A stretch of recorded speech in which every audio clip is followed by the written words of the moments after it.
How's it going, people? Welcome back to my channel, and the topic of today's video is the brand new PlayStation 5, which is coming out 19th of November in the UK. So this video is going to be about what it's like to unbox. You know, I'm not going to do a proper unboxing because you can find that on YouTube anywhere, but like what it's like to set up, what it's like to play, how it plays and everything. And then I'm going to talk about some of the games, Cold War, what it's like to play PS4 games on there, and Astro's Playroom as well. And then we're going to talk about the controller, which I've heard a lot about, but I haven't yet used, so we're going to see how that goes, see if all the hype around the new haptics and that is actually true. And this is my first time having a console on launch day, so I'm interested to see whether I get any of the like kinks and, you know, software bugs that everybody kind of associates with launch day. But without further ado, let's get into the video.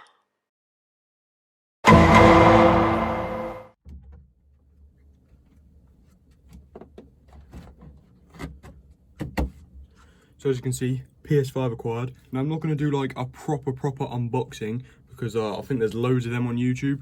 But I'll cut back in with you when I have got it out the box and I'm about to plug it in, alright? It's almost ready to be plugged in and tested.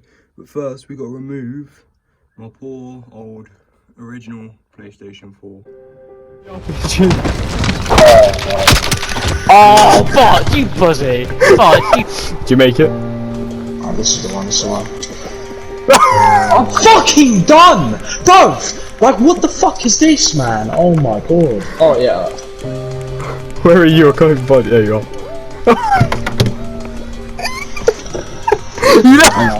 You take some succulent chicken breast, which you got out of Sandy, yeah? You wrap bacon around it, yeah? You boil it. Why is my mum gonna have succulent chicken breasts? maybe not chicken, but, you know. Fuck off. Your mum's just gonna look like a fucking leg of lamb. What's it? A leg of lamb?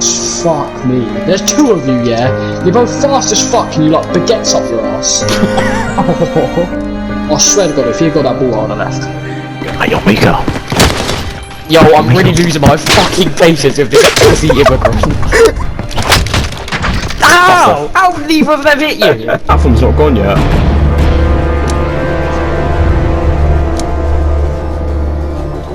Yeah, so I've clutched up. Do you know why now, guys? Because you're African gods, but low-key like. Fuck off! You can rap, but you can't have me. Why can you kill him quicker?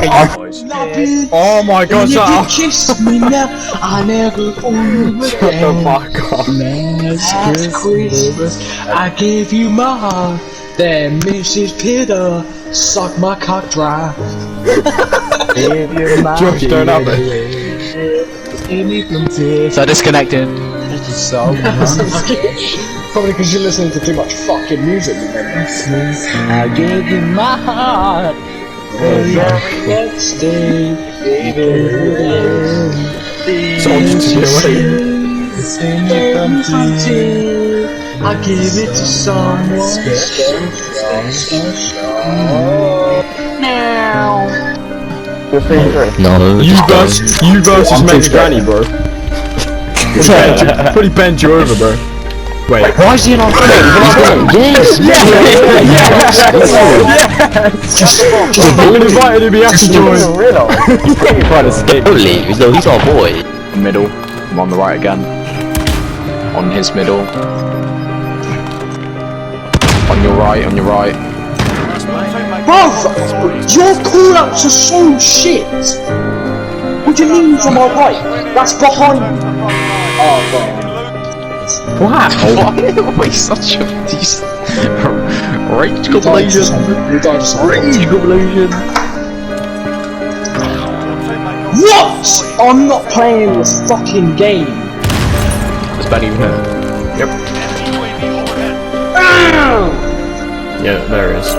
Fuck off, I'm flashed! You're not even good. Okay, so I just want to talk about this controller real quick before we get the PlayStation turned on. It feels really good in your hand. So here you can see like me holding it and it feels like really comfortable. I do prefer smaller controllers. As you can see, here's the Dual Sense, just because I feel like if you can hold all of it, you're gonna have more control over it, be able to do better with it. But here you can see the size comparison if we put them together.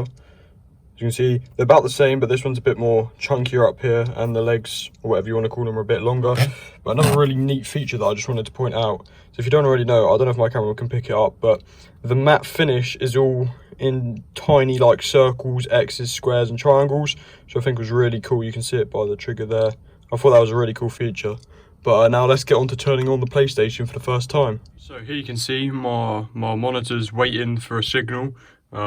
It's just got off again because it's waiting for a signal, trying to find one. There's the controller, and the PlayStation is now down here. So we're going to switch it on for the first time.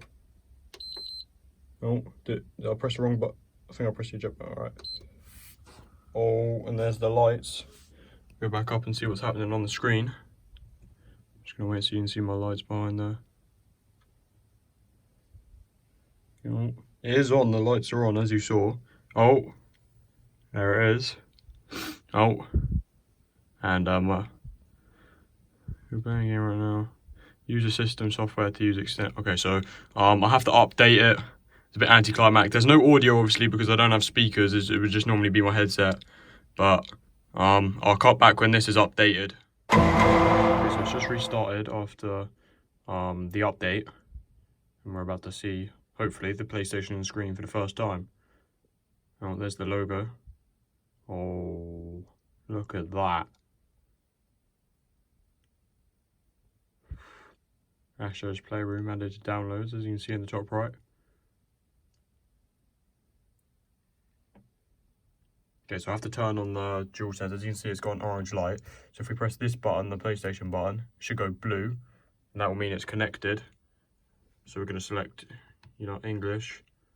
And okay, so I'll check back in with you once I've got it fully set up, got my account linked and that. And yeah, then we're going to test out some games. Okay, so here's the home screen. Obviously, Astro's Playroom is the only game there at the moment. If we swipe across, this is your game library, so you can see all the games that I have or have ever played or downloaded. And then this is like, PlayStation Plus and that. Then if you press this button on the PlayStation, so the PlayStation button, you just press it, it'll bring you up this. This is like people that you can join, and then if you come down to the bottom, you've got mic, your account, all of that. The switcher, I'm assuming this is how you can swap games like without closing the application, if that makes sense. I haven't fully tested it.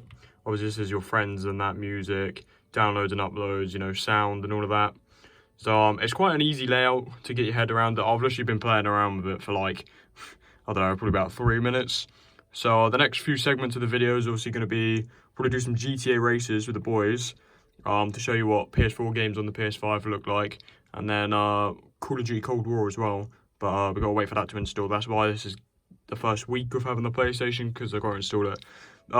Logging in was so easy. You literally, as long as you have the PlayStation app, you just scan a little barcode and it lets you in. So yeah, let's get into some games.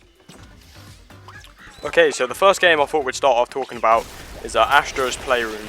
So I've picked this as the first game because it's sort of the game that comes pre-installed on the PlayStation, and it's basically made to just demo all the things that are new for the controller, the Dual Sense. So I'm not going to talk like overly about the controller. I'm going to do that as its own separate bit. But yeah, so about the game, you're just this little guy, Astro, and you just go through these couple of different worlds, collecting artifacts which are like parts of the old PlayStations, and at the end you make like the PS3, PS4 and all of that. Would I say the game's good? I mean, it was enjoyable. It's not a game that I'd necessarily go out of my way to play. I just played it because it was there, and to see obviously what the controller can do, because people were saying it was like really good for that. It's sort of like Mario crossed with Skylanders in the way the worlds are set out and that, and you just go around destroying stuff, and jumping around. And they get you to do this stuff with your controller, which you can see on screen here. Like, you have to turn it and press all the buttons at the same time and stuff like that. And I mean, it's by no means the best game that is on PlayStation, but I would recommend, just like while you may be waiting for a game to install, just give it a try. Because it will teach you a lot about the Dual Sense first of all. And it's like, I don't know, it's just like something to pass the time, and it was not too bad. But yeah, I'm gonna leave you with a couple of minutes of gameplay, not like the whole entire level that you can see me playing now. Just a couple of minutes so you can sort of understand like what I'm saying. But then in the description there'll be like timestamps for the video, so if you want to skip to the next thing that I'll be talking about, you know, you can just go and press on one of them. You don't necessarily have to watch through all of this. But yeah, that's my take on Astro's Playroom.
Okay, so we're now going to talk about Call of Duty, and we're going to do this in two parts. We're going to do, first of all, we're going to talk about the campaign, and then we'll move on to multiplayer. I haven't played too much of zombies, so I'm not actually going to talk about that, and I think we'll just do a sort of separate video about zombies. But start off with the campaign. I thought the campaign was quite good. Personally, I liked the missions. The missions were fun. They were like I didn't think any of them were overly boring. And the campaign was like the way they done the story. So first of all, there's going to be spoilers. I should have said that up front, but there's going to be spoilers from this point on.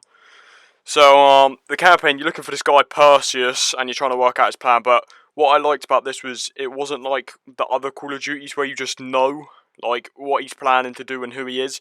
This was like you do these missions and like you collect evidence, and the sort of the whole thing just unravels itself. And like there was a bit where you have to like try and decrypt what was it, a disc, I think it was, and that would actually like give you a better chance than the mission, which you don't have to do because like you have to work it out yourself. The game just doesn't give it to you. And so once again, spoilers here, but the plot twists like when when Bell has his flashbacks, I was not expecting that. That completely like caught me off guard. The plot twists, like he was the Russian, and then when they show you the flashbacks of Bell like in the car, that was like, you know, the pieces are all sort of come together and you work it out as the game shows you. It's really, I thought it was really good, and the plot was quite good as well. And then I'll put on screen in just a second. Spoiler, massive spoiler here. Right at the end, well, you get two endings. I got the one where Adler actually kills Bell, which like, I was so surprised. I'll put my reaction on screen now. Bell, you made two extraordinary sacrifices to stop Perseus. One was without your knowledge. The other, you made that decision of your own accord.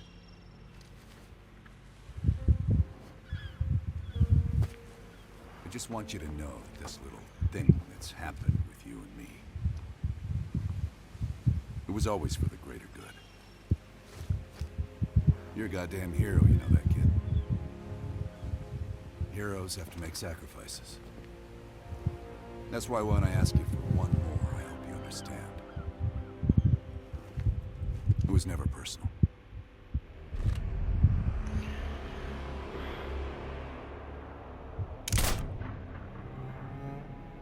Did you just kill Bell?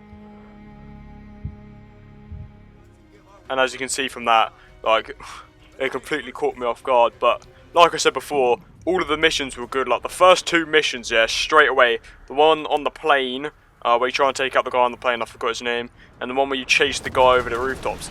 I thought they were really good missions, and I also really liked the one where you play as the Russian lieutenant, whatever his name was. I forgot his name, but where you're like sneaking around doing your tasks and that. That was like, I thought that was really good as well. So yeah, I thought the campaign was good. Basically overall, I thought the campaign was good, and without further ado, we'll now go on to talk about multiplayer. Okay, so we're now going to go on to the multiplayer of Cold War, and there's some things that I really like, and some things that I really don't like. So we're going to go over both of them, and I'm going to give you my opinions on the multiplayer. So starting off with good things, first of all, the graphics. I should have said this for the campaign as well, but the graphics are just immaculate. I know that this is the PS5 version and it's 4K, but they've done like an excellent job with graphics. It's actually like, it's ridiculous how like lifelike the graphics are. So yeah, they've done brilliantly with that. Next up is the field of view. They've added something I'd highly recommend doing. They've added, you can change your field of view, which is like how much you can see, how much like zoomed in you are. It's hard to explain, but basically, you can see more to the sides, and it makes the game feel a lot smoother. Well, when you're more zoomed in on the default, it's a bit clunky, but it makes it more smooth, zoomed out, and it just gives us not an advantage, but you know, we have a little bit more of a chance to compete with PC players, which is obviously going to happen because it's cross-platform now. But yeah, field of view, excellent that they've added that. Next up is the maps. Now, one thing MW did very wrong was maps. I'm sorry, all the MW maps, besides like Ship and Shoot House, and maybe, I don't even know, what were the other good ones. Hackney Yard was alright, but like Artloft Peak and that, you just back out. That map was so terrible. But yeah, they've done very good with the maps. Most of the maps are playable. There's a couple that are like Moscow and I forget what the boat map's called, but they're a bit, yeah. But most of the maps are good. Okay. So we're gonna talk about the things that I now dislike about multiplayer, and I'm hoping that, you know, in a few months, you know, we'll just be able to look back at this video and these problems will have been squashed out. I'm hoping, but we're gonna start off with weapons. Okay. Weapon tuning. The bursts need a fat nerf. Okay. I understand they're trying to make bursts more usable. On MW there was one burst, I don't think I ever saw people use it unless they were going for Damascus. Literally that thing was a bag of shit. But now, you know, bursts are way too strong. Like, they're freaking too strong, bro. I don't even know what else to say. They're so strong. Like, you can go in a room and MP5 a kid in the back and he'll just turn around and one burst you. And he will literally just kill you instantly. It's fucking ridiculous. Like that, yeah. I'm hoping they should, like, if they're smart, they'll nerf them. But I don't know. We'll see. And the next thing is there are fixes they can do to this, but it's more just the community. It's corner camping and just camping in general. The amount of camping, I understand it's a new COD and people don't know the maps, but the amount of camping, yeah, I come across is like fucking incredible. Literally, like, I don't think I'd go a lobby where there's not a kid who just sits on a head glitch staring at a doorway. Sits on a head glitch, staring around a corner. It's so boring. Fully, yeah. They need to just do something. Like, I know on MW they made it so you'd appear on the minimap if you just sat still for too long and stuff like that. But like, I don't know. This is why I sort of wish they added cranked, because it stops camping. But I do not understand why people spend £60 or however much it is on Call of Duty just sit on a corner staring through a doorway. It's so boring, and it's so boring to play against as well. So I'm hoping they'll squash that one out. Fingers crossed, fingers crossed. And now the last thing, which it would not surprise me if they don't change, is the skill-based matchmaking. So if you don't know what skill-based matchmaking is, first of all, you get matched with people with your skill level, right? Well, supposedly.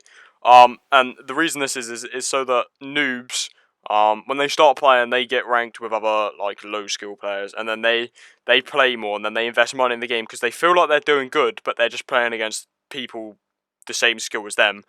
And it's like, if you play, like, if you're, like, quite a good player, you get absolutely fisted by this freaking skill-based matchmaking, because you go a game, this happens to me every other game, I go a game, yeah, I do good.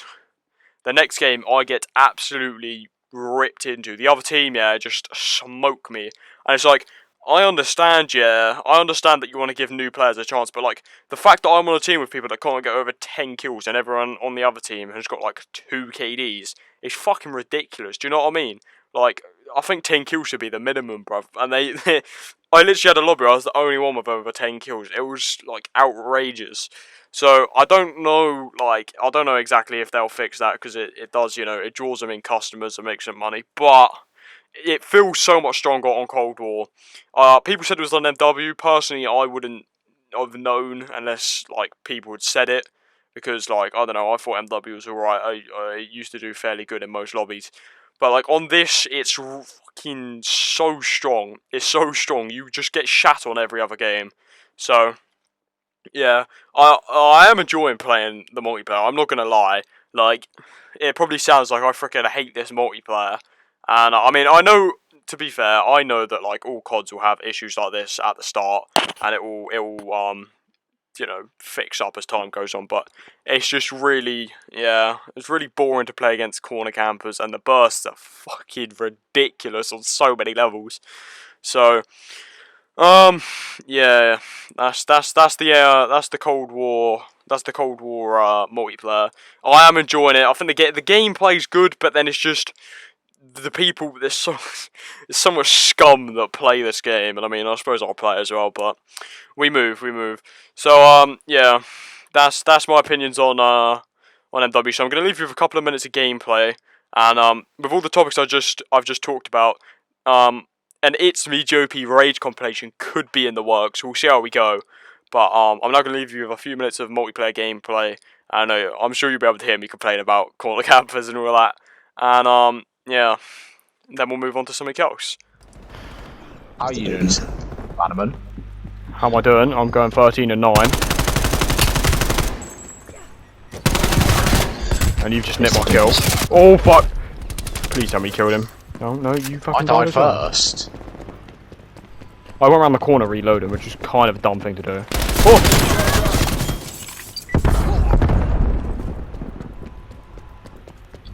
This lobby's not too bad, actually. Oh, never mind, he sat in the corner under the plane with the org. Jesus Christ. I think their team's proper ass, bro. Look at their team's KD. That's why we're doing alright, because the team's so bad, the other team. Fuck out of here. I like you, God, G. She actually just dropped in the corner! Oh! I'm actually making a Josh Rage comp. Don't understand how people who play like such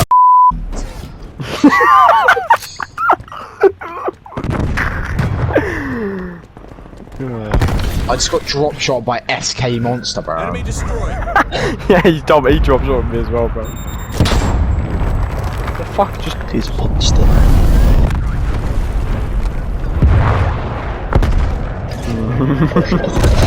the thing is, I could literally just play like one day and get enough clips for a rage comp of Josh, but that's the funniest part. Josh, I like your cut. G's coming for you.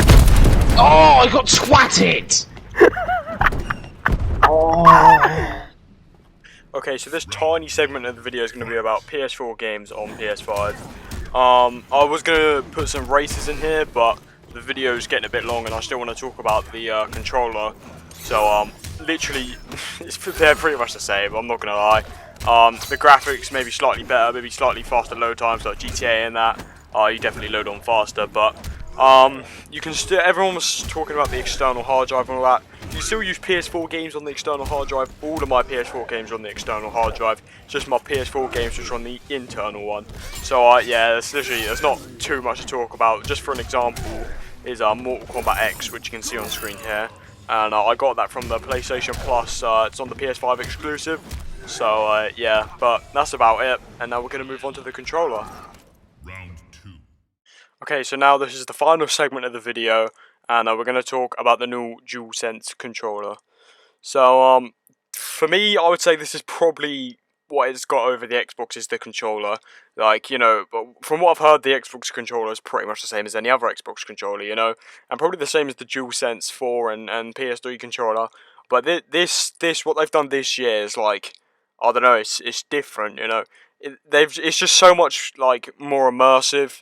You can literally, like, when you play Call of Duty, each gun is each gun's a bit different, and I'll put on screen in literally just a second.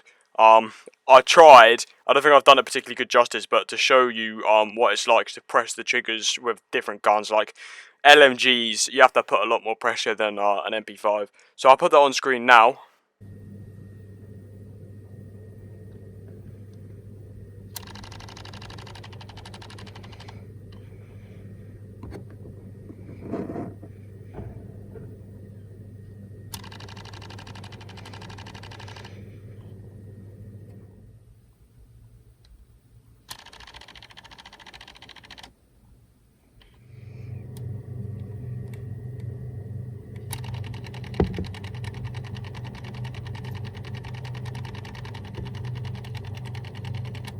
And yeah, so now that you've watched that, you can, I don't know if I've done it particularly good justice, but you can understand what I'm trying to say. And it's like on GTA, on races, or you're taking a sharp turn, you can feel in the controller when your car's like, the little signs before it's going to spin out, and it just sort of gives you that little edge, so you sort of know like how to correct it before it happens, if that makes sense. Because you like, as the back wheels spin, it like vibrates a bit more, so then you know when it's coming, so you can just like correct it, and it just gives you like a decent advantage over the PS4 players.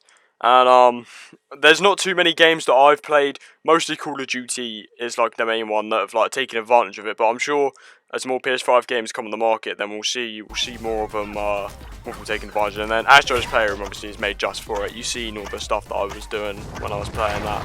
So yeah, that's the main thing I would say it's got with the Xbox, is the controller's actually just different gravy, mate. So yeah. And that brings us to the end of the video. So I'd just like to say to anyone who made it this far, thank you for watching and enduring my voice for, 28 minutes now. If you did enjoy, hit like, and if you're not already, hit subscribe.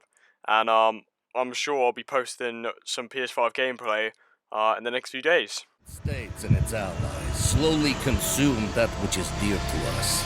We are hours away from Perseus detonating nuclear bombs in every major European city. We'll do whatever it takes. Some of us will cross the line to make sure the line's still there in the morning. No one's gonna brand us heroes or villains. They don't know